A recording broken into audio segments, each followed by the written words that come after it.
Good morning students. कल हमने पाठ 7 सपने कविता के अभ्यास कार्य को किया। आज हम उसके प्रश्न कार्य को करेंगे। जो ये प्रश्न रह गए थे ये आज मैं आपको समझाऊंगी। इन प्रश्नों के उत्तर मैं आपको लिखवाऊंगी और इन प्रश्नों के उत्तरों को आपको अपनी नोटबुक में भी नोट करना है। ठीक है, तो आइए करते हैं इसे। सबसे पहला प्रश्न है, सपने तो सभी देखते हैं परंतु कुछ लोगों के ही सपने सच हो पाते हैं, क्यों? तो यहाँ क्या पूछा जा रहा है कि सपने तो सभी देखते हैं परंतु कुछ लोगों के ही सपने सच होते हैं, ऐसा क्यों है? सबके सपने सच क्यों नहीं होते? तो आइए इसका उत्तर देखते हैं। सपने कुछ ही लोगों के सच हो पाते हैं क्योंकि कुछ लोग ही अपने सपनों को सच करने के लिए मेहनत, लगन और परिश्रम करते हैं।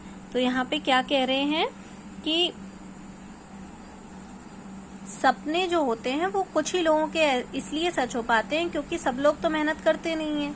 कुछ लोग ही अपने सपनों को सच करने के लिए मेहनत करते हैं, लगन से और परिश्रम करते हैं, इसलिए उनके सपने सच हो जाते हैं। आप देखिए नेक्स्ट क्वेश्चन है आपका, सपने किस प्रकार नव निर्माण में सहायक हैं? सपने नए ज्ञान को एकत्रित कर हमें उन नव निर्मित राहों को दिखलाते हैं जिनसे हमारा भविष्य जुड़ा है। तो इस प्रकार सपने क्या है? नव निर्माण का सहायक है, नव निर्माण में सहायक है। कुछ नया निर्मित करते हैं, कुछ हमारे लिए नई ऊंचाइयों को लेकर आते हैं। अब है कविता का मूल भाव अपने शब्दों में लिखिए।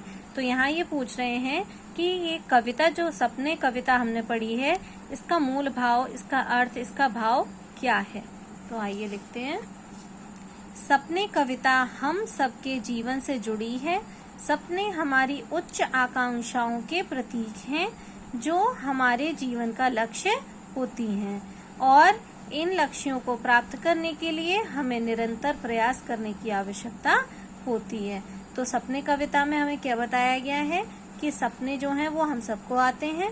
सपने हमारी उच्च आकांक्षाओं के प्रतीक हैं। जो भी हम चाहते हैं, जो हम बनना चाहते हैं, या हमारी जो इच्छाएं होती हैं, आकांक्षाएं होती हैं, उनके प्रतीक होते हैं।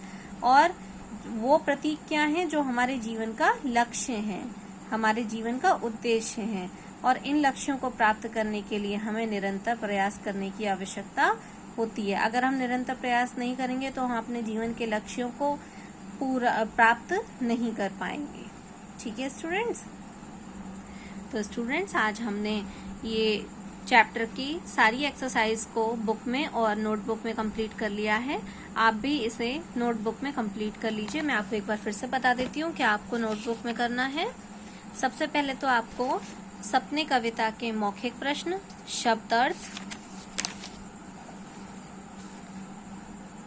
4 नंबर पे जो दे रखा है उत्तर लिखिए, 5 नंबर पे विस्तृत उत्तर, और भाषा बोध में सर्वनाम शब्दों को लिखना है। ठीक है, इसको करके आप अपने नोटबुक वर्क को कंप्लीट कीजिए और इस चैप्टर को अच्छे से प्रिपेयर कीजिए। Thank you.